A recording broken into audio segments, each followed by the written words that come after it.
Dante, ano yung naging basihan ni Secretary Remulla para masabi na itong si Congressman Arnie Tevez ang umano'y mastermind sa pagpatay kay Governor Roel Digamo?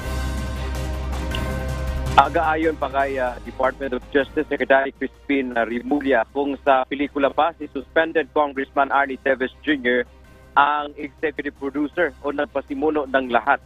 Sa isang ambush interview sa kalihim dito sa DOJ kanina, inihayag ni Remulla na ang nahuling mastermind noong isang linggo ay konektado kay Congressman Tevez. Ito niya ay kasama sa nagplano at nag-recruit ng mga pumatay kay Gobernador Roel Digamo. At si Congressman Tevez naman ay lumalabas umanong main mastermind o pangunahing nagplano o nasa itaas ng lahat ng nangyaring krimen. Congressman Tevez is the executive producer and the producer. And he is the director and the casting director. He appears to be. He appears to be. Kinumpirma din ni Remulla na ang nahuli umanong mastermind, ang pangalan ay Marvin Miranda. Ito ay naging nasangkot na rin sa gun running case.